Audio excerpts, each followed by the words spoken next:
Hi welcome to UTV. Telangana రాష్ట్రంలో మరికొద్ది రోజుల్లోనే సార్వత్రిక ఎన్నికలు జరగబోతా ఉన్నాయి. దీనికి సంబంధించి చకాచక పనులన్నీ కూడా జరుగుతున్నాయి రాజకీయ పార్టీలకు సంబంధించి. ఓ పక్క ఎంపీ అభ్యర్థుల ఎంపిక, మరో పక్క ఎంపిక చేయబడ్డ అభ్యర్థులు ప్రచారంలో దూసుకుపోతా ఉన్నారు.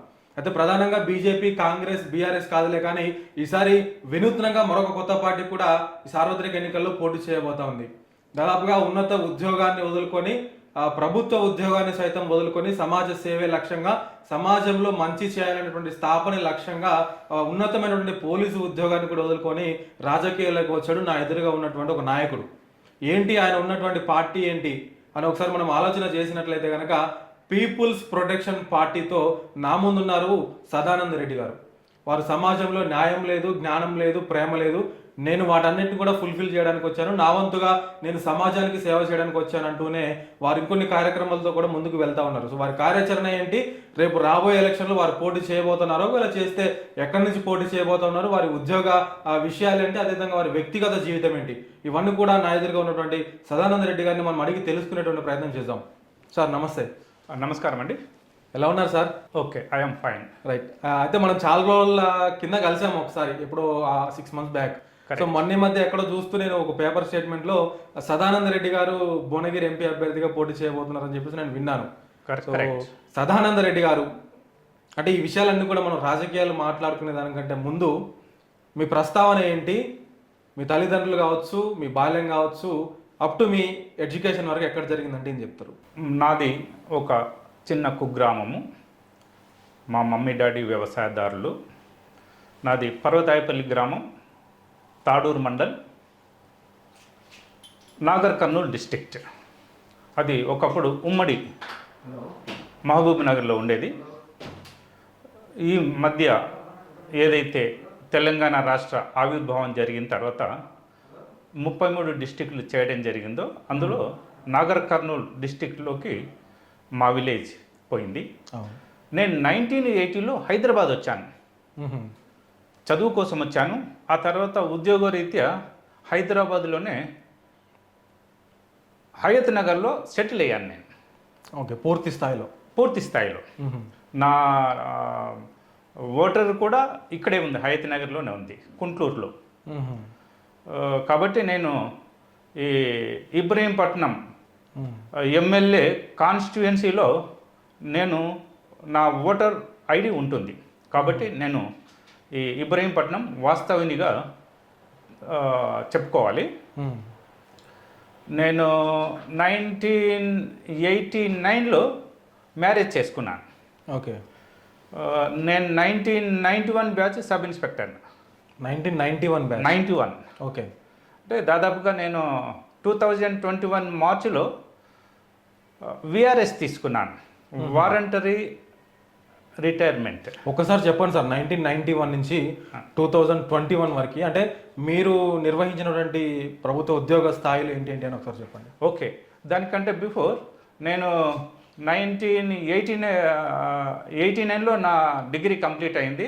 ఆ డిగ్రీ కంప్లీట్ చేసే క్రమంలోనే నేను యూనివర్సిటీ బాక్సర్ను, మన ఉస్మానియా యూనివర్సిటీ ఆల్ ఇండియాలో పార్టిసిపేట్ చేశాను.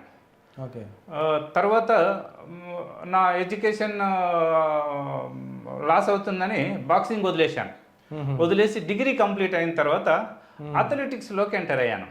ఓకే. అథ్లెటిక్స్లోకి ఎంటర్ అయిన తర్వాత ఆ క్రమంలోనే 1989-90 క్రమంలోనే జాబ్ కావాలని ప్రయత్నం చేస్తున్నప్పుడు పోలీస్ డిపార్ట్మెంట్లో నోటిఫికేషన్స్ పడ్డాయి. అట్లా నేను పోలీస్ డిపార్ట్మెంట్లోకి ఎంటర్ అయ్యాను.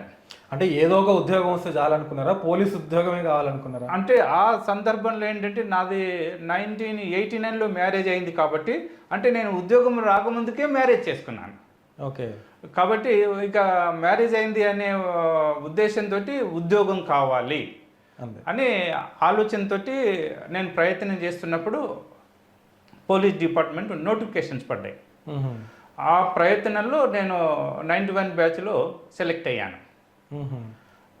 తర్వాత డిపార్ట్మెంట్లోకి ఎంటర్ అయిన తర్వాత కూడా స్పోర్ట్స్ యాక్టివిటీస్లో ఉన్నాను. నేను డిపార్ట్మెంట్ నుంచి కూడా ఒక 1 year స్పోర్ట్స్లో ఉన్నాను. ఓకే. డిపార్ట్మెంట్ పరంగా నేను గోల్డ్ మెడల్ అప్పట్లో ఉమ్మడి ఆంధ్రప్రదేశ్ ఉండేది. ఈ అథ్లెటిక్స్ 5 కిలోమీటర్స్, 10 కిలోమీటర్స్, 3 కిలోమీటర్స్, 1.5 కిలోమీటర్లో గోల్డ్ మెడల్ ఉంది. అట్లా నేను కొంత ఫిజికల్లీ ఫిట్గా ఉన్నాను. ఓకే. ఇక అదే క్రమంలో నేను ఒక నియమ నిబంధనలతో నా జీవితాన్ని కొనసాగించాను. అదే స్టిల్ ఇప్పటికీ కంటిన్యూ అవుతుంది.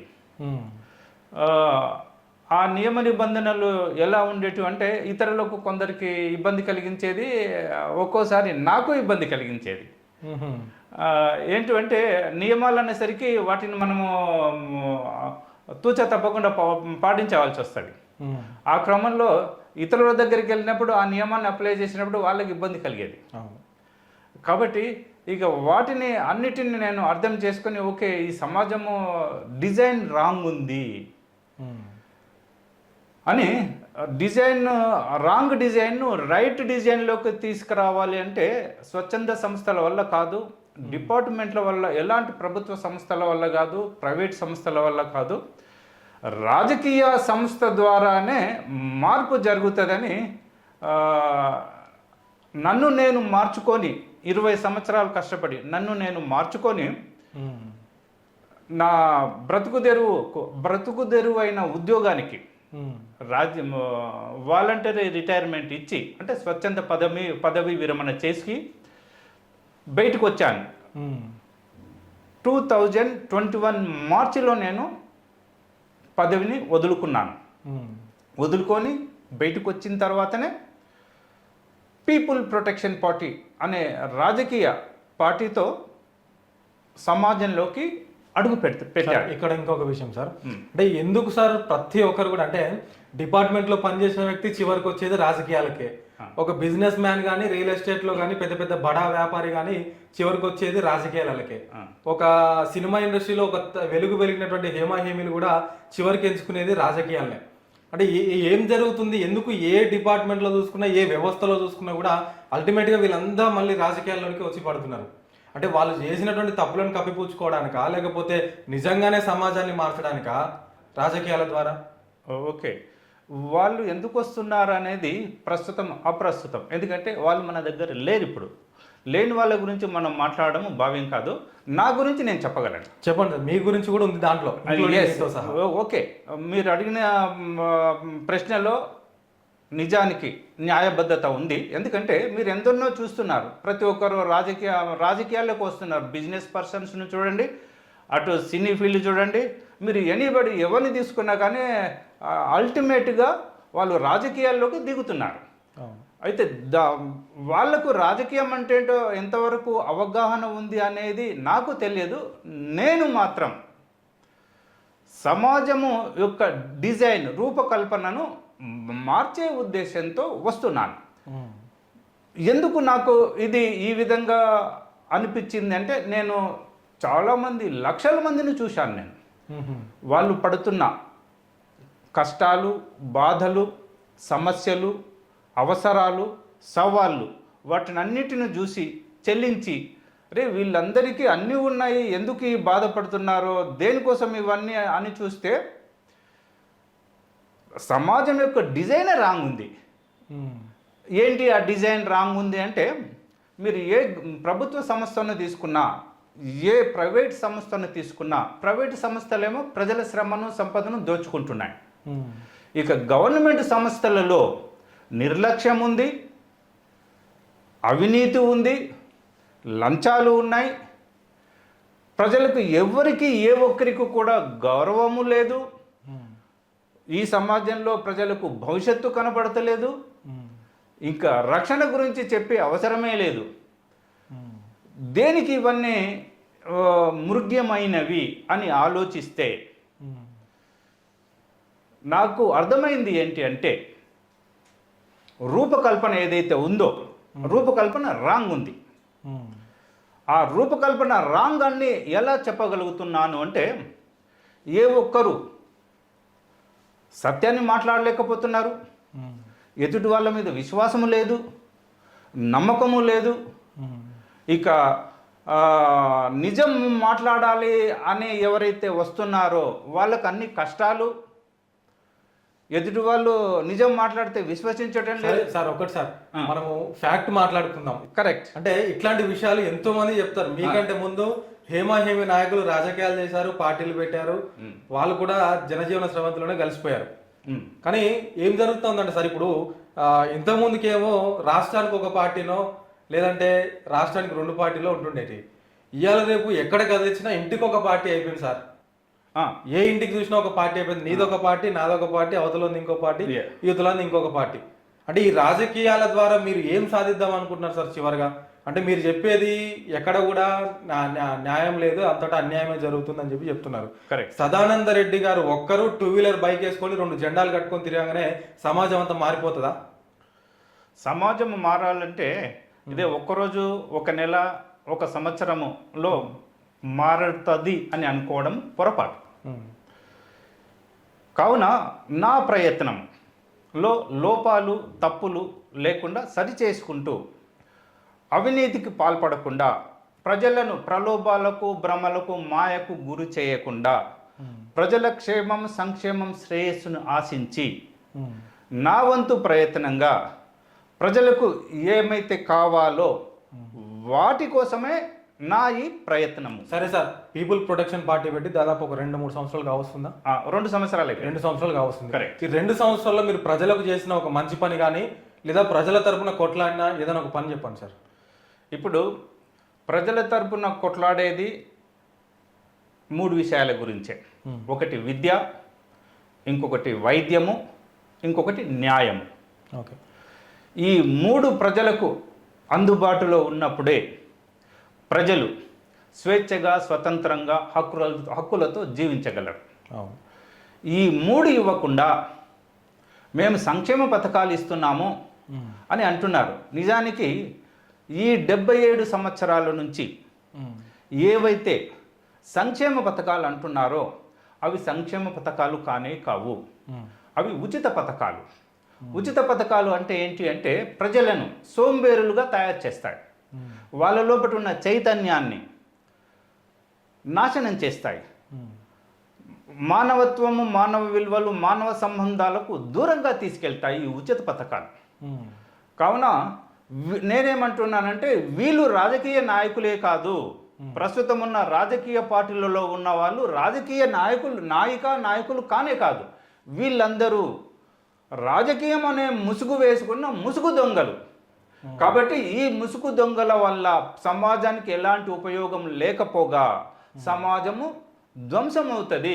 Right sir. ఒకటి ఇక్కడ వాళ్ళు ముసుగు దొంగలే కావచ్చు కాక వాళ్ళు సంక్షేమ పథకాలు కాదు ఉచిత పథకాలే ఇస్తున్నారు అనుకుందాం. కరెక్ట్. ఉచిత పథకాలు 77 సంవత్సరాల నుంచి పొందుతున్నటువంటి ప్రజలు మళ్ళీ ఎందుకు ఆ ఉచిత పథకాలకి ఆకర్షితులవుతారు? అది వాళ్ళకు ఒక వ్యసనంగా అలవాటు అయిపోయింది. అంటే ఉచిత వైద్యం ఉచిత విద్య ఎట్లా అందిస్తారు సార్? మీ మాటల్లో చెప్పండి.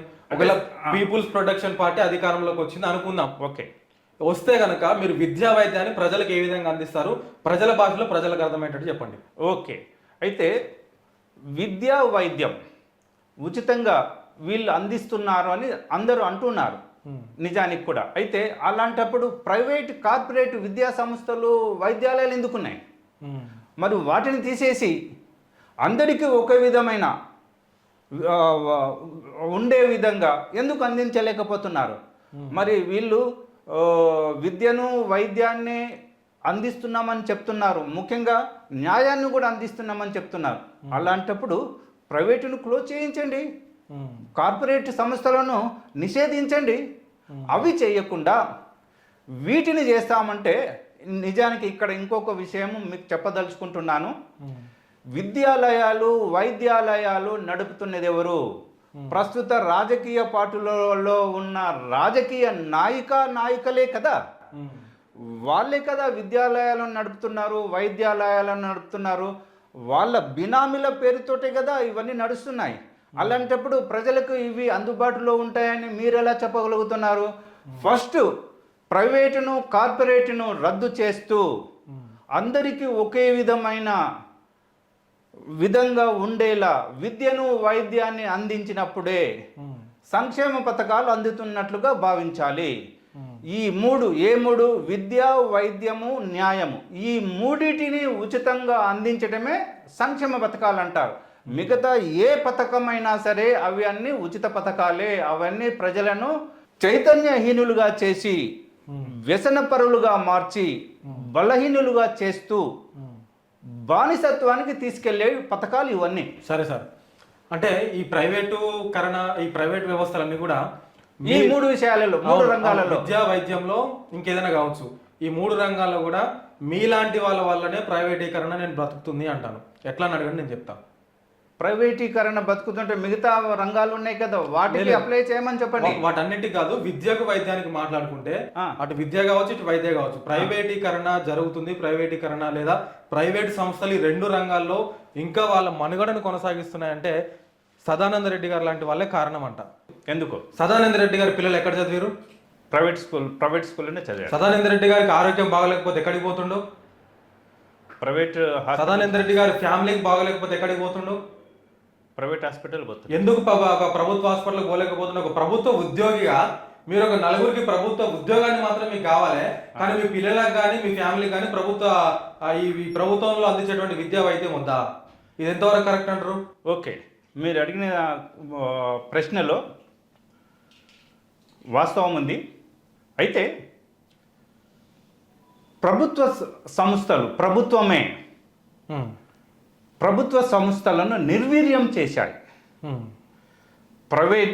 గవర్నమెంట్ హాస్పిటల్స్ను, గవర్నమెంట్ విద్యాలయాలను ప్రభుత్వంలో పనిచేస్తున్న ఉద్యోగులే, పాలకులు, ప్రజాప్రతినిధులు, వీళ్ళందరూ ప్రైవేటును, కార్పొరేటును అభివృద్ధి చేసేందుకు ప్రభుత్వ సంస్థలను నిర్వీర్యం చేస్తున్నారు. కానీ ఇట్లెందుకు అనుకోవద్దు సార్, మీలాంటి వ్యక్తులే ప్రైవేటీకరణకు సపోర్ట్ చేస్తున్నప్పుడు ప్రభుత్వ వ్యవస్థలు ఏ విధంగా అభివృద్ధి పొందని చెప్పేసి ఈ రూట్లో ఎందుకు ఆలోచన చేయదు? మేము లేదు, అది మీ వర్షన్ రాంగ్. ఎందుకు చెప్తున్నానంటే, నేను చదువుకున్నది కూడాను ప్రైవేట్ స్కూల్లోనే చదివాను. ఎందుకు చదివానంటే, ప్రైవేట్ స్కూల్స్ను ప్రభుత్వము ఎంకరేజ్ చేయట్లేదు. ఎందుకు ఎంకరేజ్ చేయట్లేదు అంటే, ప్రైవేట్ స్కూల్స్ను, హాస్పిటల్స్ను ఈ ప్రభుత్వ సంస్థలలో పనిచేస్తున్న బినామీలు, పాలకుల బినామీలు, పాలకుల పేర్లతోటే అవి ఉన్నాయి. వాటిని నడుపుతున్నది వాళ్ళే. కావున ఈ ప్రభుత్వ సంస్థలను అన్నిటిని నిర్వీర్యం చేస్తున్నది నేను కాదు. ప్రభుత్వంలో పనిచేస్తున్న వాళ్ళే, పాలకులు, ప్రజాప్రతినిధులే వీటిని నిర్వీర్యం చేశారు. కాబట్టి నాలాంటి వాళ్ళు తొలుత ఎక్కడైతే స్టార్ట్ చేశామో అక్కడ అర్థం చేసుకోలేక, ఇవి మనకు అందుబాటులో ఉన్నాయి కాబట్టి ఏవైతే అందుబాటులో ఉన్నాయో వాటిలోకి మేము పోవడం జరిగింది. తర్వాత అర్థమైంది ఏంటంటే, అరే వీళ్ళందరూ నాలాంటి వాళ్ళను ప్రలోభాలకు, భ్రమలకు, మాయకు గురి చేస్తున్నారు కదా, వీళ్ళు తీసుకొస్తున్న డిజైన్, రూపకల్పన ఏదైతే ఉందో అది రాంగ్ డిజైన్ కదా, ప్రజలను ప్రలోభాలకు, భ్రమలకు, మాయకు గురి చేస్తున్నారు కదా, అరే వీళ్ళందరూ సమాజాన్ని తప్పుదారి పట్టిస్తున్నారు అనేది తెలుసుకొని నేను బయటికి వచ్చి వాటి కోసం నేను నా ప్రయత్నం చేస్తున్నాను. సరే సార్, అవి మళ్ళీ తర్వాత మాట్లాడదాం విద్యా వైద్యం గురించి. ఓకే, ప్రస్తుతానికి తెలంగాణలో జరుగుతున్న ఫక్తు రాజకీయాల గురించి ఒకసారి మాట్లాడదాం. ప్రస్తుతానికి ఏ రాజకీయాలు? కాంగ్రెస్ పార్టీ అధికారంలో ఉంది తెలంగాణ రాష్ట్రంలో. ఓకే, మొన్నటి వరకు బీఆర్ఎస్ పార్టీ ఉంది, బీజేపీ ఇప్పుడే పుంజుకుంటుంది అంటున్నారు. ఈ మూడు పార్టీలను పీపుల్స్ ప్రొటెక్షన్ పార్టీ తట్టుకోగలదా అంటే మీ సమాధానం? వాళ్ళు ఏమైనా ఆకాశం నుంచి ఊడిపడ్డారా? నేను ఎట్లాగో భూమి మీదకి వచ్చాను, వాళ్ళు కూడా నా మాదిరే వచ్చారు కదా. వాళ్ళు ఏమన్నా రాజకీయ నాయకులని మీరు అనుకుంటున్నారా? మరి ఎందుకు 2 సంవత్సరాలు అవుతున్నా పీపుల్ ప్రొటెక్షన్ పార్టీకి ఒక కమిటీలు లేవు, పోటీ చేయడానికి అభ్యర్థులు లేరు, తిరగడానికి ఒక వెహికల్ లేదు, పంచడానికి డబ్బులు లేవు, ఎట్లా సస్టైన్ అవుతారు సార్ మీరు? నాకు అర్థం కాదు. సస్టైన్ కాము అని మీరు ఎందుకు అనుమానపడుతున్నారు? ఇంకెన్ని రోజులు సార్? 2 సంవత్సరాలు దాటిపోయింది ఇప్పటికే. కనీసం మీరు మొన్న అసెంబ్లీ ఎన్నికలు ఎన్ని సీట్లు పోటీ చేశారు సార్? నేను 2 సీట్లలోనే పోటీ చేశాను. ఎందుకు చేయవలసి వచ్చింది 2 సీట్లలో? చెప్పండి. రాజకీయాలు ఒక మత్తుగా తయారు చేశారు. రాజకీయాలు నడిపే వాళ్ళందరూ వ్యసన పరులుగా తయారయ్యారు. రాజకీయ నాయకులు కూడా తాగి తందనాలు ఆడుతున్నారు. వాళ్ళ కారణంగానే ప్రజలు ఇప్పుడు ఎగ్జాంపుల్ బీఆర్ఎస్ పార్టీ తీసుకుందాం. 10 సంవత్సరాలు తెలంగాణను ఏలింది. ఆ బీఆర్ఎస్ అధినేత ఒక వ్యసనపరుడు కదా. 2014లో తెలంగాణ రాష్ట్రంలో 10% కూడా లేని తాగుబోతులు ఈయన అధికారంలోకి వచ్చిన తర్వాత 10 సంవత్సరాలలో 45% తాగుబోతులు ఎగబాకారు. సార్ నాకు ఒకటి అర్థం కాదు, తాగుబోతులు అంటే తాగితేనే వ్యవసాయ పరులు అవుతారా? తాగితేనే వ్యవస్థ అంతా చెడిపోతుందా? ఇంకా ఏ వ్యవస్థల లోపాలు లేవు, ఏ వ్యవస్థల తప్పులు లేవు, ఏ వ్యవస్థలో ఉన్న వాళ్ళు కూడా అంత నిజాయితీ పరులు, ఈ తాగుడులో ఉన్న వాళ్ళు ఒక్కలే వ్యసన పరులు అని చెప్పి ఎట్లా అంటారు సార్? నాకు అర్థం కాదు. దాని ద్వారా ఇన్కమ్ జనరేట్ చేస్తుండే కదా కేసీఆర్ గారు. దేనికి ఇన్కమ్? ఆ ఇన్కమ్ రాష్ట్ర అభివృద్ధికి ఉపయోగపడుతుంది. అది రాష్ట్ర అభివృద్ధి చేస్తున్నారనడమే లోపపు ఇష్టం. ఓ పక్క తాగుడు అలవాటు చేసి ఇంకో పక్క ప్రైవేట్ హాస్పిటల్స్కు వాళ్ళని పంపిస్తున్నాడు. ఇంకో పక్క ఒక బానిసత్వానికి ప్రజలను పురిగొల్పుతున్నాడు. ఇంకో పక్క ఎవరైతే ఈ వ్యసనాలు లేని వాళ్ళు కూడా దీన్ని అలవాటు చేసుకుంటున్నారు. దాని కారణంగా ప్రజలలో చైతన్యం తగ్గిపోతుంది. ఒక మనిషి ఎదగాలి అంటే వ్యసనాలకు దూరంగా ఉన్నప్పుడు అది సాధ్యం. డబ్బులు వస్తున్నాయి అని మీరు అంటున్నారు, అది తప్పుడు భావం. డబ్బులు ఎందుకోసమండి? వాడికి ఆత్మవిశ్వాసం లేదు, వాడి మీద వాడికి నమ్మకం లేదు, ఇతరుల మీద విశ్వాసం లేదు. ఆ విశ్వాసం లేక, ఆ నమ్మకం లేకనే కదా వాడు తాగుడుకు అలవాటు అవుతున్నాడు. సరే, కేసీఆర్ గారి పాలన గురించి మళ్ళీ మాట్లాడదాం. ఆయన 10 సంవత్సరాలు ఏం చేసిండు, ప్రజలు ఆయన తిరస్కరించారు, ఇంకో ప్రభుత్వానికి అవకాశం ఇచ్చారు. ప్రస్తుతానికి తెలంగాణ రాష్ట్రంలో కాంగ్రెస్ పార్టీ యొక్క 100 రోజుల పైచిలుకు పాలన ఎట్లుందంటే ఏం చెప్తారు? మీరు స్కామ్ల గురించి అడుగుతున్నారా? ఓవరాల్ గా కాంగ్రెస్ పార్టీ పాలన ఎట్లా ఉంది? ఓవరాల్ గా 2-3 గ్యారెంటీలు అమలు చేసిరు. కరెంట్ కావచ్చు, ఇంకోటి కావచ్చు అమలు చేసుకుంటూ పోతా ఉన్నారు. గత 77 సంవత్సరాల నుంచి మన ఆంధ్రప్రదేశ్లో కాంగ్రెస్ ప్రభుత్వం లేదని మీ ఉద్దేశమా? ఉంది, ఆబ్వియస్గా ఉంది కదా. అలాంటప్పుడు వాళ్ళు ఎన్ని స్కాములు చేశారో మీకు ఏమైనా తెలుసా? చెప్పండి. ఇప్పుడు ఈ 100 రోజుల్లో కూడాను వాళ్ళు ఏమి సాధిస్తారని చెప్పనీకలేదు. కాకపోతే వాళ్ళు ఏం చేశారంటే 6 ఉచిత పథకాలను తీసుకొచ్చారు. అవి ప్రజలకు ఎలాంటి ఉపయోగం ఉండదు. ఎందుకు ఉండదంటే, ఫ్రీ బస్సు మహిళలు అడిగారా, లేకపోతే వీళ్ళు ఏవైతే ఉచిత పథకాలు అంటున్నారో అవి ఎవరన్నా ప్రజల దగ్గరికి వెళ్ళి మేము మీ యొక్క అభిప్రాయం ఏంటని తెలుసుకొని ఇస్తున్నారా? ఏ రాజకీయ ఇప్పుడు బీఆర్ఎస్ అయినా కానీ, కాంగ్రెస్ అయినా కానీ, బీజేపీ అయినా కానీ ప్రజల అభిప్రాయాలను తెలుసుకొని ఆ పథకాలను ప్రవేశపెడుతున్నారా? అలాంటిదేం చేయట్లేదే. వాళ్లకు తోచిన పథకాలను ప్రవేశపెడుతున్నారు. తోచిన పథకాలను సంక్షేమ పథకాలు అంటున్నారు. నిజంగా వాళ్ళకు తోచిన పథకాలను సంక్షేమ పథకాలుగా ప్రజల మధ్యకు తీసుకొస్తున్న ఈ బీజేపీ కానీ, బీఆర్ఎస్ కానీ, కాంగ్రెస్ కానీ ఇవి రాజకీయ పార్టీలు కావు. ఒకప్పుడు స్వాతంత్రం వచ్చిన కొత్తలో ఇవి రాజకీయ పార్టీలు. కానీ ఇప్పుడు అందులో ఉన్న రాజకీయ నాయకులు అందరూ వాళ్ళకు రాజకీయాలంటేనే అవగాహన లేదు. రాజకీయం అనేది రజోగుణం నుంచి వచ్చింది. కోరికలను ఎవరైతే అధీనంలోకి తీసుకుంటారో, కోరికలను ఎవరైతే అదుపు చేస్తారో వాళ్ళే రాజకీయ నాయకులు. కాస్త రాజకీయ పార్టీలను కూడా ప్రజల ముందుకు మేనిఫెస్టో రూపంలో వెళ్తున్నాయి కదా. అంటే అవి గ్యారంటీలా, మేనిఫెస్టోలా, ఉచిత పథకాల, వైద్యమా, విద్యనా, ఇంకోటి పక్కన పెడితే ఇవన్నీ కూడా మేము చేస్తామని చెప్పి ప్రజల ముందుకు వెళ్తున్నాయి. ఎలక్షన్లో నిలబడుతున్నారు, కలబడుతున్నారు, గెలుస్తున్నారు. అంటే వాళ్ళైతే పోయి బ్యాలెట్ బాక్స్లలో ఓట్లు వేసుకొని ఓట్లు గుద్దుకొని వాళ్ళైతే గెలుస్తలేరు కదా సార్. ప్రజల ముందు ఆ మేనిఫెస్టోని పెడుతున్నారు. మీకు ఇష్టం అంటే ఓటేసి మమ్మల్ని గెలిపియండి, లేదంటే ఇంట్లో కూర్చోబెట్టండి అని చెప్పేసి చెప్తున్నారు. అంటే ప్రజల అభిష్టం మేరకే మేనిఫెస్టో అమలవుతుంది కదా. అయితే ఎందుకు అట్లా అనుకుంటున్నారు? వీళ్ళు తీసుకొస్తున్న పథకాలు సంక్షేమ పథకాలు కావు అని తెలుసుకునే లోపల ఈ రాజకీయ నాయకులందరూ అవినీతి, స్కాములు, లంచాలు, నిర్లక్ష్యము, ఇక మాఫియాలు, ఈ టైపు వాటిని ఎంత దోచుకోవాలో అంత దోచుకుంటున్నారు. పీపుల్స్ ప్రొడక్షన్ పార్టీ మేనిఫెస్టో ఏంటి sir? People protection party manifesto సింపుల్గా 6 సిద్ధాంతాలు ఉన్నాయండి. ఆడ 6 గ్యారంటీలు, 6 సిద్ధాంతాలు. అవి వాటికి వీటికి అసలు పోలిక లేదు. అదే మీరున్నారు కాబట్టి మీ మాటే మాట్లాడాలి. అలా అలా అలా అని చెప్పనిక్కలేదు. 6 సిద్ధాంతాలు చెప్పండి ఒకసారి. ప్రజలకు అందరికీ భవిష్యత్తుని ఇస్తాం. ఎట్లాంటి భవిష్యత్తు ఇస్తారు? వాళ్లకు మేము అన్ని వసతులు మాకు ఉన్నాయి, మేము చైతన్యవంతులం కాగలము, మాకు విద్య, వైద్యం ఎలాంటి ప్రైవేట్ కార్పొరేట్ లేకుండా అందిస్తున్నారు ప్రతి ఒక్కరికి. ఒకప్పుడు తెలంగాణ రాకముందుకు తెలంగాణలో పర్ క్యాపిటల్ వచ్చేసి 1,00,000 బిలోనే ఉండేది సార్. ఇప్పుడు 2 లక్షల పైచులకి అయింది ఒక కుటుంబానికి. ఇంకా మీరు ఎట్లాంటి భవిష్యత్తు ఇస్తారు వాళ్ళకి? అర్థం కాలేదు. మళ్ళీ ఒకసారి వాళ్ళ ఇన్కమ్ సర్టిఫికేట్ కోసం ఎంఆర్ఓ ఆఫీస్ పోతే 2014 కంటే ముందు వాళ్ళు రాసేది ఎంత? ఒక 60,000, 70,000, 30,000, 40,000 ఇన్కమ్ రాస్తారు. ఇవాళ 2 లక్షల పైచులకి ఇన్కమ్ రాస్తున్నారు సార్, ఏ కుటుంబానికి పోయినా కూడా. ఓకే, అంటే అది అభివృద్ధి కాలేదా? ప్రతి కుటుంబం కూడా ఏదో ఒక రూపకంగా అభివృద్ధి పొందలేదా? వాళ్ళ భవిష్యత్తు తీసుకోవడం రాంగ్ అది. ఒకప్పుడు రైస్ కిలో ఎంత ఉందండి? 25-30 రూపాయలు, 10 రూపాయలు, 15 రూపాయలు ఉండేది.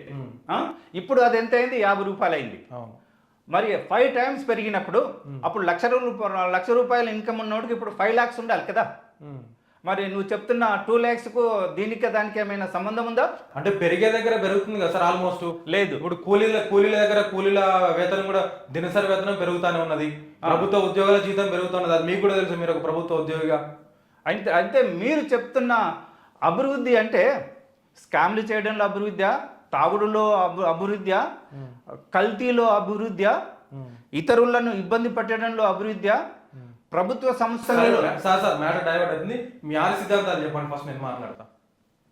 జ్ఞానము, న్యాయము, ప్రేమ, రక్షణ, భవిష్యత్తు, గౌరవాలు. ఈ 6టిని ప్రజలకు అందించనీకి ఆవిర్భవించిన పార్టీ పీపుల్ ప్రొటెక్షన్ పార్టీ. ఇక ఇంతవరకు ఈ 77 ఏళ్ళలో ఎవ్వరు జ్ఞానం ఇయ్యలేదు, ప్రేమ ఇయ్యలేదు, న్యాయం ఇయ్యలేదు. ప్రజల రక్త మాంసాలు దాగి ప్రజల రక్తం మీద కూర్చొని బ్రతుకుతున్నారు. ఇప్పుడు పీపుల్ ప్రొటెక్షన్ పార్టీ వచ్చింది, మమ్మల్ని కాపాడడానికి అనుకోవాలి మేము ఇప్పుడు. కరెక్ట్. దాంట్లో మీరు ఏం డౌట్ పడే అవసరం లేదు. మీరు ఏ విధమైన అనుమానము ఈ పార్టీ విషయంలో అవసరం లేదండి. దానికి మాత్రం నేనే కాదు, పార్టీయే క్లియర్గా చెప్తుంది. ఇది ఒకటే కాదండి, మీరు చెప్తున్న ఈ 6 సిద్ధాంతాలలోనే అన్నీ ఉన్నాయి. ప్రజలకు ఎక్కడైతే గౌరవం ఉంటుందో అక్కడ ప్రజలందరూ ఉండగలరు. గౌరవం లేని దగ్గర ఎవరు ఉండరు, అందరూ వెళ్ళిపోతారు. అదేవిధంగా భవిష్యత్తు ఎక్కడైతే ఉంటుందో అక్కడ అందరూ వస్తారు. అక్కడ మాకు భవిష్యత్తు ఉంది కాబట్టి మేము వేరే దగ్గరికి వలసలు వెళ్ళే అవసరం లేదనే ఒక భావానికి వస్తారు. అదేవిధంగా రక్షణ ఉంటే ఆ ప్రజలు గుండె మీద హాయిగా చేసుకొని నిద్రపోవచ్చండి. ఈ 3 ప్రజలకు ఏ రాజకీయ పార్టీ ఇచ్చినా కానీ ఇవ్వాలి అంటే ఆ రాజకీయ నాయకులకు ఏముండాలంటే ప్రజలను ప్రేమించే గుణం ఉండాలి, న్యాయబద్ధత ఉండాలి, జ్ఞానము ఉన్నప్పుడే ప్రజలకు ఆ 3 దొరుకుతాయి. ఆ 3 దొరకాలంటే రాజకీయ నాయకులకు ఈ 6 ఉండాలి. ఉన్నప్పుడే అది సాధ్యం. 6 సిద్ధాంతాలు అన్నారు కూడా ఒక మాట చెప్తాం. డాక్టర్ బిఆర్ అంబేద్కర్ గారు ఒక మాట చెప్పిండు, political power is the master key అన్నాడు. అందుకొరకే కదండి నేను నా ఉద్యోగానికి రాజీనామా ఇచ్చి మాట్లాడండి. Political power is the master key అన్నారు. అవును. అన్నప్పుడు ఒక పోలీస్ అధికారి పొలిటికల్ కే రాబట్టే, వ్యాపారి పొలిటికల్ కే రాబట్టే, ఇంకే రంగంలో ఉన్నటువంటి అందరూ కూడా పొలిటికల్ పార్టీలకు వస్తున్నారు. పొలిటికల్ పార్టీలో ఉన్నటువంటి అధికారాన్ని అనుభవిస్తున్నారు. కానీ అంబేద్కర్ వాళ్ళకు వద్దు. రాజ్యాంగం కావాలి కానీ రాజ్యాంగం రాసిన అంబేద్కర్ వాళ్ళకు వద్దు. అంబేద్కర్ సిద్ధాంతాలు కావాలి కానీ అంబేద్కర్ వాళ్ళకు వద్దు. ఈవెన్ పీపుల్ ప్రొటెక్షన్ పార్టీ కూడా అదే కావాలని నేను అంటున్నా. రాజకీయ నాయకులు వద్దు అంటున్నారా? పీపుల్ ప్రొటెక్షన్ పార్టీ కూడా అదే కావాలని నేను అంటున్నా. అయితే అంబేద్కర్ విస్మరిస్తున్నారు కానీ పొలిటికల్ పార్టీ పవర్ మాత్రం మీకు కావాలి, దానిలో ఉన్నటువంటి సిద్ధాంతాలు మాత్రం మీకు కావాలని నేను అంటున్నా. అయితే ఇవన్నీ కూడా ఆల్రెడీ అంబేద్కర్ గారు రాజ్యాంగంలో రాసినప్పుడు మీరు ఎందుకు రాజ్యాంగబద్ధంగా ఒక రాజ్యాంగాన్ని మేము కాపాడదాం అనేటువంటి దిశగా మీరు ఎందుకు అడుగులేస్తలేరు సార్? ఒక పక్క మన బీఆర్ఎస్ పార్టీ కూడా రాజ్యాంగాన్ని మారుస్తా అన్నది. రేపు 400 సీట్లు వస్తే బీజేపీ కూడా రాజ్యాంగాన్ని మారుస్తున్నటువంటి కోణంలో మాట్లాడుతున్నారు. మరి మీరెందుకు రాజ్యాంగాన్ని కాపాడదాం అనేటువంటి కోణంలో మీరెందుకు మీ మేనిఫెస్టోలో కానీ మీరున్న ఈ పేపర్లలో కానీ ఎందుకు లేస్తారు ఇలా? ఓకే, అయితే మీరు అప్డేట్ను కోరుకోవట్లేదా? అప్డేట్ కావాలని కోరుకుంటున్నాను. అంటే అప్డేట్ కావాలంటే రాజ్యాంగం మార్చాలనా? రాజ్యాంగం ఇప్పటి వరకు ఎన్నిసార్లు మార్చబడిందో తెలుసా? అమైన్మెంట్ చేయడం వేరు, మార్చడం వేరు సార్. అమైన్మెంట్ అంటే ఆ పరిస్థితులకు అనుగుణంగా సందర్భానుసారంగా అమెండ్మెంట్ చేసుకోవచ్చు కానీ రాజ్యాంగాన్ని మారుస్తున్న వ్యక్తుల గురించి మీరేం మాట్లాడతారు సార్? అయితే ఇక్కడ ఒకటి గమనించాలి మీరు. ఏంటంటే ఈ షర్టు పాయింట్ ఎన్ని సంవత్సరాలు వేసుకోగలం, అది చినిగిపోయేంత వరకు. తర్వాత మళ్ళీ క్రొత్తదాన్ని తీసుకురావాల్సిందే కదా.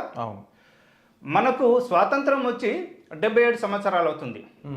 అంతకుముందు కూడా ఇలాంటి రాజ్యాంగము లాంటివి లేవని మీ ఉద్దేశమా? ఉన్నాయి. ఎటువంటి రాజ్యాంగాలు ఉన్నాయి తెలుసా? మమ్మల్ని గుడిలోకి రాని అని రాజ్యాంగం ఉంది, మమ్మల్ని చంపేసే రాజ్యాంగం ఉంది, మేము చదువుకుంటే మా నాలుగని పోసేసే రాజ్యాంగం ఉన్నా సార్. మళ్ళీ అదే రాజ్యాంగం కోరుకోవాలా మేము ఈ ప్రపంచంలో? భారతదేశంలో మళ్ళీ అదే రాజ్యాంగం మాకు కావాలా? ఈ రాజ్యాంగంలో సామాన్య ప్రజలకు కూడా ఓటు హక్కు ఇచ్చింది. అవును, ఇచ్చిందా? అంబేద్కర్ ఇచ్చిండు, ఎవరు ఇయ్యలే మాకు. డాక్టర్ బిఆర్ అంబేద్కర్ గారు మాకు ఓటు హక్కు ఇచ్చిండు సార్. అంబేద్కర్ రాజ్యాంగం ఇచ్చింది. ఒక ఆయన ఏమన్నాడు, చదువుకున్నోనికి ఓటు హక్కు ఇవ్వాలన్నాడు. కానీ అంబేద్కర్ ఏమన్నాడు, 18 ఏళ్ళు నిండిన ప్రతి ఆడ మగ వ్యక్తికి ఓటు హక్కు కావాలన్నాడు. ఓకే, ఓటు హక్కు అందరికి ఉంది. అటువంటి రాజ్యాంగం కావాలని మేము అంటున్నాం. ఓకే, ఆ రాజ్యాంగ నిర్మాత అంబేద్కర్ గారు యొక్క ఆలోచన విధానంతో ఆ రాజ్యాంగం ఏర్పడిందని మీరు అంటారు. 100%.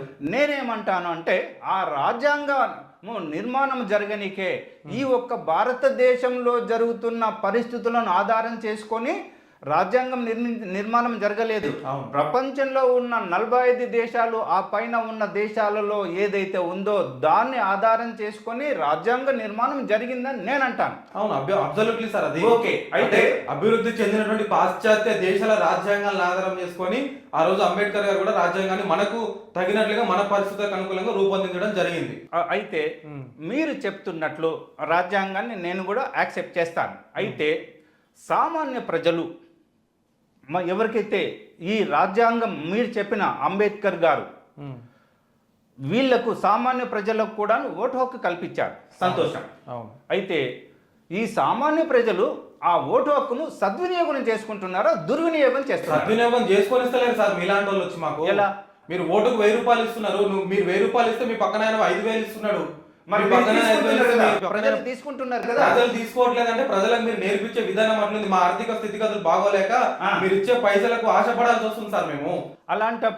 అలాంటప్పుడు మరి మీరు ఏదైతే అంటున్నారో రాజ్యాంగం మీకు హక్కు ఇచ్చిందని, మరి ఆ హక్కులను మీరు కాపాడుకోవాలంటే, ఆ హక్కులను మీ స్వేచ్ఛ స్వతంత్రము హక్కులను కాపాడుకోవాలంటే మరి మీ బాధ్యత ఏంటి?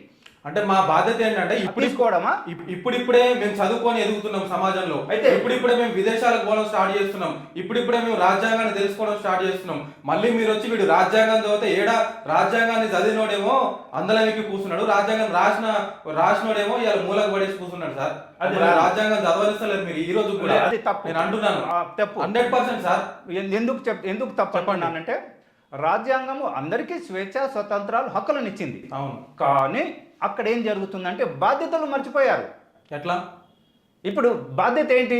ఇప్పుడు సామాన్య ప్రజల యొక్క బాధ్యత ఏంటి? డబ్బులు తీసుకోవడమా? వాళ్ళకి బాధ్యత ఏంటి? తీసుకోకూడదు. రాజకీయ నాయకుడి యొక్క బాధ్యత డబ్బులు ఇవ్వడమా? సామాన్య ప్రజలు అవి ఇస్తేనే మేము ఓటేస్తాము. ఇప్పుడు మీరు చూస్తున్నారో చూడటం లేదు, కొన్ని విలేజ్లలో మాకు డబ్బులు ఇవ్వలేదు కాబట్టి మేము ఓటు వేయము అని ధర్నాలు, రాస్తారోకోలు చేస్తున్నారండి. కానీ ఫస్ట్ ఇంకోటి సార్, డబ్బులు ఇచ్చేవాడు లేనప్పుడు తీసుకునేవాడు ఎక్కడి నుంచి ఉంటాడు సార్? మరి ధర్నాలు, రాస్తారోకోలు ఎక్కడి నుంచి వచ్చాయి? ఫస్ట్ నేర్పించింది మీరే అంటున్నాను నేను. వాళ్ళకు కాదు, వేరే దగ్గర ఇచ్చారు మాకు ఇవ్వండి సార్. వేరే దగ్గర కూడా ఎవరిచ్చిండు? రాజకీయ నాయకుడే కదా ఇచ్చింది. అయితే ఇప్పుడు మీరు కరెక్ట్ పాయింట్కి వచ్చారు. చెప్పండి. ఈ రాజకీయాన్ని మార్చనీకనే పీపుల్ ప్రొటెక్షన్ పార్టీ ఆవిర్భావం జరిగింది. అందుకొరకే గత ఎమ్మెల్యే ఎలక్షన్లలో పీపుల్ ప్రొటెక్షన్ పార్టీ ఏ ఒక్కరికి కూడాను డబ్బులు ఇవ్వలేదు. ఎక్కడికి పోయినా కానీ ప్రజలందరూ మాకు డబ్బులు ఇస్తే ఓట్లేస్తాం. అయ్యా, మేము డబ్బులు ఎన్నిక రాలేదు, మీ స్థితిగతులను మార్చనీకి వచ్చాము అని. నేను ఎక్కడైతే పోటీ చేశాను, ఇబ్రహీంపట్నంలో నేను పోటీ చేశాను, గజ్వెల్లో పోటీ చేశాను, ఎక్కడికి పోయినా కానీ ప్రతి ఒక్కరు సార్ మాకు డబ్బులు ఇవ్వండి సార్, వాళ్ళు మాకు డబ్బులు ఇస్తున్నారు, మీరు ఇస్తే మేము ఓట్లు వేస్తాము అని అనడం జరిగింది. వాళ్లకు అర్థమయ్యే విధంగా, అయ్యా పీపుల్ ప్రొటెక్షన్ పార్టీ మీకు డబ్బులు ఎన్నిక రాలేదు, విద్యను, వైద్యాన్ని, న్యాయాన్ని మీకు అందుబాటులో తీసుకొస్తాము, మీరు తెలుసుకునేంత వరకు, మీకు అర్థమయ్యేంత వరకు నా ప్రయత్నం నేను చేస్తాను అని చెప్పడం జరిగింది. మీతో నేను అగ్రి చేస్తా. మీరు ఒక్క రూపాయి కూడా రాజకీయాలు చేద్దాం అనుకుంటారు. I appreciate you. అది మంచి పరిణామము, సమాజానికి అది అవసరం కూడా మీలాంటి వ్యక్తులు ఆ విధంగా ప్రచారం చేయడం. కరెక్ట్. కానీ అల్టిమేట్ గా నేను ఏమంటున్నాను అని అంటే, ఇటువంటి రాజకీయాల్లో ఉన్నటువంటి ప్రక్షాళన చేయవలసినటువంటి నాయకుల పనితీరునే మనం తప్పుపడుతున్నాము ఈ రోజున. ఎస్, నువ్వు కరెక్ట్ పాయింట్కి వచ్చావు. ఎప్పుడైతే తన సంతానాన్ని సరిగ్గా పెంచలేని తల్లిదండ్రులను తప్పు చేసినట్లుగాను, నేరం చేసినట్టుగాను భావిస్తే, సమాజంలోని ప్రజలను కూడా సరిగ్గా చూడలేని రాజకీయ నాయకులు కూడాను తప్పు చేసినట్లుగాను, నేరం చేసినట్లుగానే భావించాలి అనే సిద్ధాంతాన్ని ఆధారం చేసుకొని పీపుల్ ప్రొటెక్షన్ పార్టీ ఆవిర్భావం జరిగింది.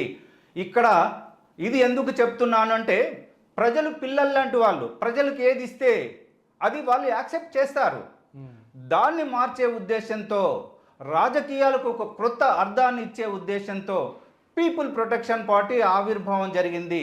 కావున మీలాంటి మీడియా అధిపతులు, నాలాంటి పొలిటికల్ వాళ్ళను పబ్లిసిటీ చేస్తే తప్పనిసరిగా మీరు ఏదైతే కోరుకున్నారో అది జరగనీకి ఆస్కారం ఉంది. కావున మీలాంటి వాళ్ళు మంచి రాజకీయ నాయకులను, మంచి రాజకీయ నాయకులు అంటే మళ్ళీ మీరు ఏదో అనుకునేరు, మంచి అంటే ప్రజలకు ఏం కావాలి, తాగుడు ఇష్టం, అది దాన్ని మంచి అననికి లేదు. ప్రజలు కొందరు ఉంటారు వ్యసనాలకు అలవాటు పడి ఉంటారు. సార్, ప్రజలు వ్యసనాలకు అలవాటు పడలే, ప్రజలను వ్యసనాలకు అలవాటు చేసిరు. మీరు 100 సార్లు నేను 101 దాన్ని ఖండిస్తా. కరెక్ట్. డబ్బులు ఇచ్చేవాడు లేకుండా తీసుకునేవాడు ఉండడు అని నేను అంటున్నా. నేను ఈ విషయంలో మీతో ఏకీభవిస్తాను. ఎందుకు ఏకీభవిస్తున్నానంటే, ఆల్రెడీ మీకు చెప్పడం జరిగింది. రాజకీయ నాయకులు తల్లిదండ్రుల పాత్ర పోషించాలి ఇక్కడ. అది చెయ్యట్లేదు. చాలామంది అంటున్నారు, ఏమంటున్నారు, ప్రజలు మారితేనే సమాజం మారుతుంది, రాజకీయ నాయకులు కాదు అని చాలామంది అన్నారు. నేను చెప్పేది ఏంటంటే, ప్రజలు కాదు మారేది, రాజకీయ నాయకులు మారినప్పుడే ప్రజలు మారుతారు అని నేను అంటాను. దానికి చాలామంది నాతో విభేదిస్తున్నారు. సార్, రాజకీయ నాయకులది ఏముంది సార్, ప్రజలు మారాలి ఫస్ట్. ప్రజలను మించిన అవినీతి పరులు లేరట, ప్రజలను మించిన దోపిడీ గాళ్ళు లేరని చాలా మంది నాతో వాదించారు. వాళ్ళ బ్రతుకులేమనేయో మనం సమాజంలో ప్రస్తుతానికి చూస్తూనే ఉన్నాం సార్. వాళ్ళ రాజకీయ భవిష్యత్తును ప్రజలు ఏ విధంగా సమాధి చేస్తున్నారు అనేది మనం ఈ రోజు కూడా చూస్తా ఉన్నాం. ఆయన ఒక 30 కోట్లు పెట్టి ఎమ్మెల్యేగా పోటీ చేస్తే 300 కోట్లు లేని ఎమ్మెల్యేకి దిగిపోతలేదు సార్. ఎంతమంది ఉదాహరణలు చూపించమంటారు మీకు? అయితే ఇప్పుడు మీరు ఇంతకు ముందు నన్ను ఒక క్వశ్చన్ వేశారు. 2 సంవత్సరాల నుంచి కూడా పీపుల్ ప్రొటెక్షన్ పార్టీ ప్రజల దగ్గరకు ఎందుకు పోలేకపోతుందని మీరు అడిగారు మీరు నన్ను.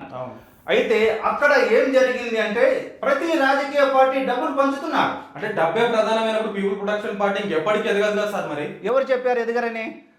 మీరన్న భాషలోనే మాట్లాడలేదు. అట్లా అంటే నా దగ్గర నాకు వ్యక్తిత్వము ఉంది, నేను ప్రజలకు అందుబాటులో ఉంటాను, నేను వ్యసనాలకు దూరంగా ఉంటాను. నాకు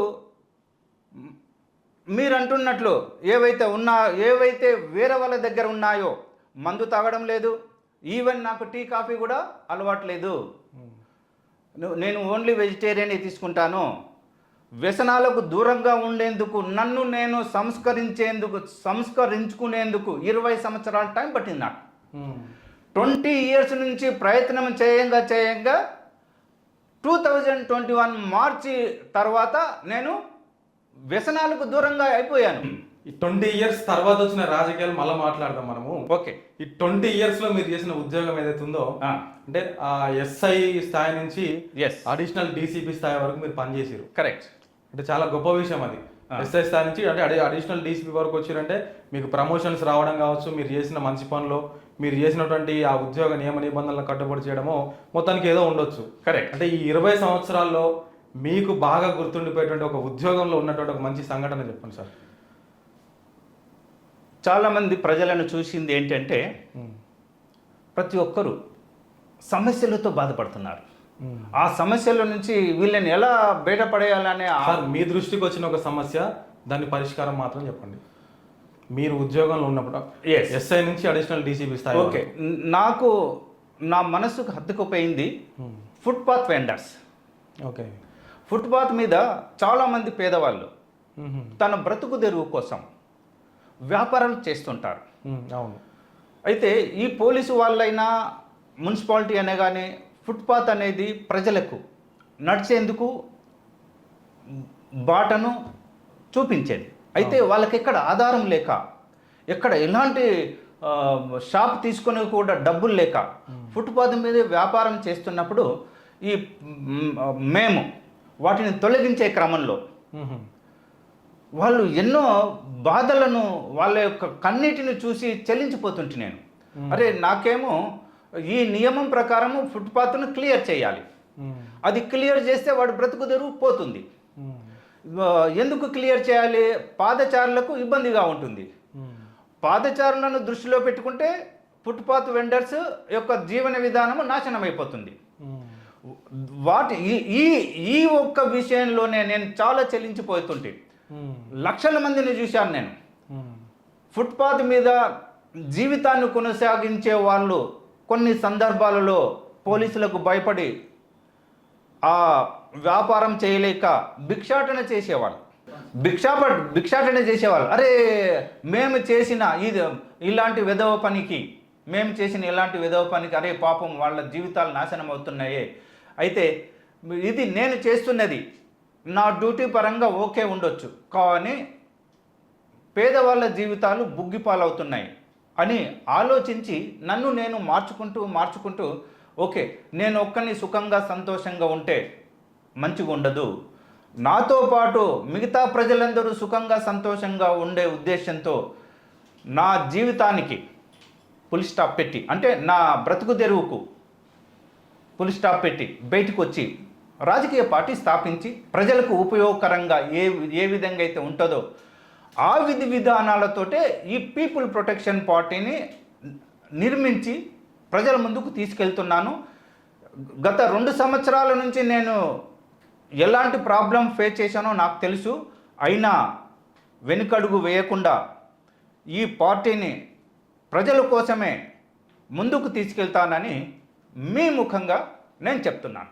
సదానంద రెడ్డి గారి స్వస్థలం అంతా వచ్చేసి నాగర్ కర్నూల్ ఆ ప్రాంతం, అంటే చిన్న పాలమూరుకు సంబంధించిన బిడ్డ మీరు. పాలమూరు బిడ్డ ఒక రకంగా చెప్పాలంటే. కానీ పాలమూరు బిడ్డ ఎందుకు హైదరాబాద్ని కేంద్రంగా చేసుకొని ప్రస్తుతానికి ఇప్పుడు భువనగిరి నుంచి పోటీ చేస్తున్నట్టు ఏం చెప్తారు?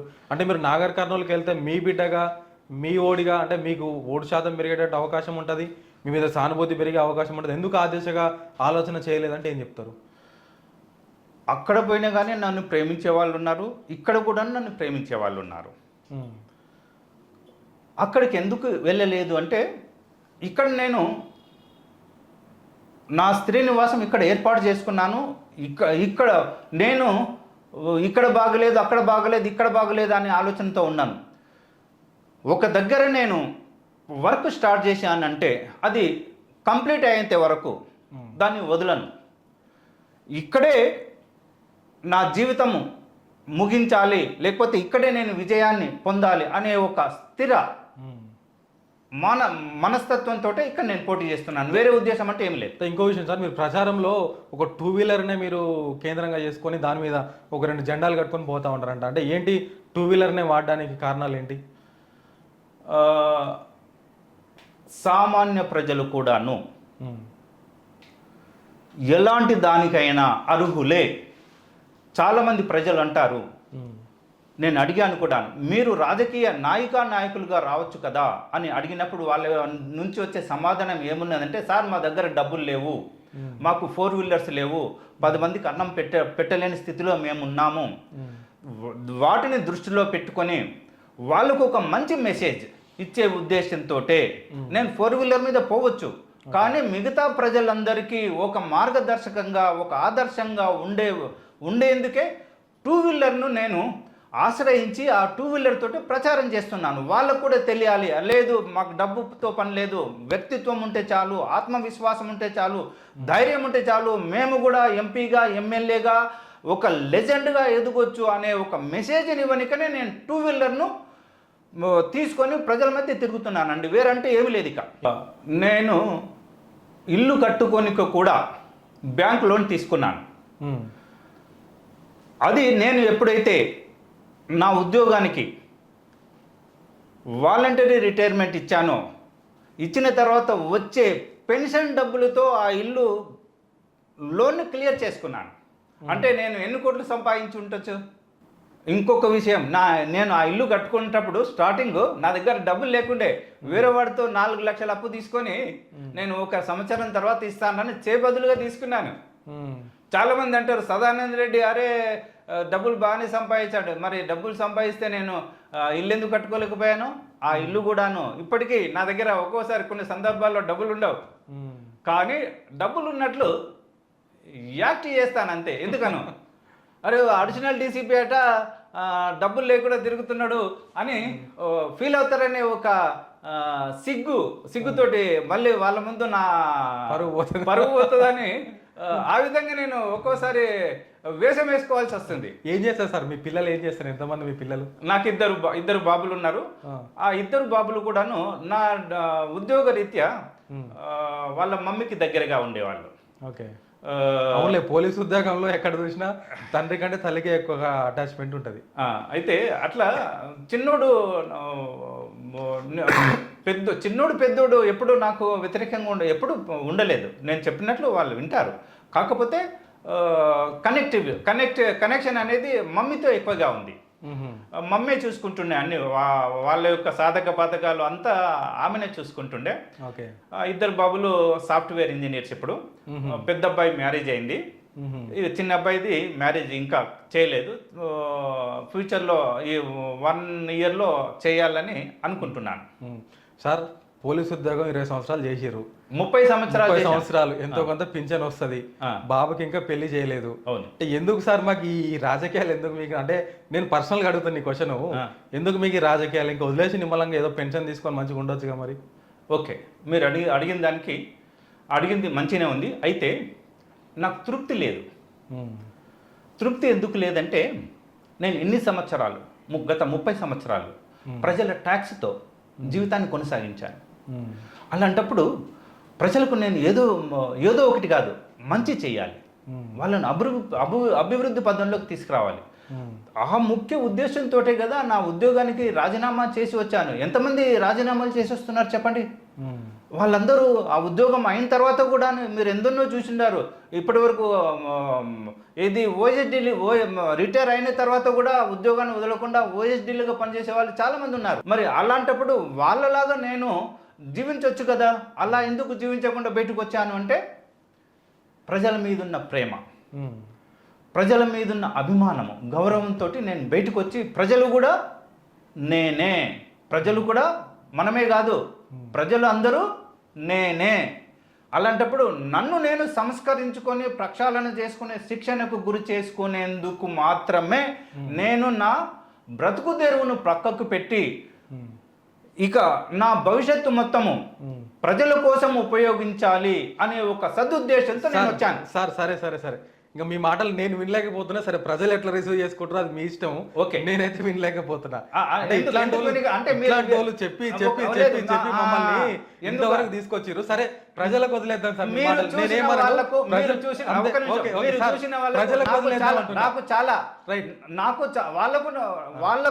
చూసిన వాళ్ళకు నాకు చాలా డిఫరెన్స్. సార్, మిమ్మల్ని ప్రజలకే ఇచ్చి పెడుతున్నా. ప్రజలారా, సదానంద రెడ్డి గారు ఆయన చెప్పిన సిద్ధాంతాలను పట్టుకొని ప్రజలలోకి వస్తుండు, మీరు ఆదరించాలని చెప్పేసి నేను మనస్ఫూర్తిగా కోరుతున్నా. Thank you very much. Right, final గా మీరు బ్లాక్ అండ్ బ్లాక్ ఎందుకు వేసారు సార్ ఈ రోజు? అంటే నేను రాగానే క్వశ్చన్ అడుగుదాం అనుకున్నా, సరే ఇంటర్వ్యూలోనే అడగవచ్చు అని చెప్పేసి అడగలేదు. ఓకే, ఏంటి దాని అనుకున్నా? అంటే మీరు దేనికి సంకేతం అది బ్లాక్ అండ్ బ్లాక్ అంటే? నిరసన. ఓకే, ఎవరి మీద నిరసన? అందరి మీద నిరసన. ప్రజల మీద నిరసన మీది? ప్రజలే కాదు అంటే అందరంటే ప్రజలు కూడా వస్తారు కదా దాంట్లో. అందరూ అంటే అందరూ, ఇప్పుడు ఉద్యోగస్తులు, వ్యాపారస్తులు, రాజకీయవేత్తలు, ఇలా అందరూ ప్రతి ఒక్కరి మీద నిరసన తెలియజెప్పేందుకు మాత్రమే ఈ బ్లాక్ డ్రెస్ వేసుకొని రావడం జరిగింది. ఎందుకు అంటే రాజకీయ నాయకులేమో తల్లిదండ్రుల పాత్ర పోషిస్తలేరు, ఇక వ్యాపారవేత్తలేమో అందిన గాడికి దోచుకుంటున్నారు, ఇక ఉద్యోగస్తులేమో ఉద్యోగస్తులు వాళ్ళు ఎందుకు ఉద్యోగం చేస్తున్నారో వాళ్ళకు తెలియదు. సార్, మళ్ళీ అంటే పోతుంది మ్యాటర్. చివరిగా పీపుల్స్ ప్రొటెక్షన్ పార్టీ ముఖ్య ఉద్దేశం ఏంది, వాళ్ళ కార్యాచరణ ఎట్లా ఉండబోతుంది, మీరు ప్రజలకు ఏం చెప్తారు? ఫైనల్ క్వశ్చన్ ఇది. ప్రజలకందరికీ ఓకే. అత్యున్నత ప్రమాణాల ఉమ్. ఉచిత వైద్యం. ఉమ్. అంటే ఎక్కడ ఈ సమాజంలో ఎక్కడ ఈ 3 రంగాలకు ప్రైవేట్ కార్పొరేట్తో సంబంధం ఉండకూడదు.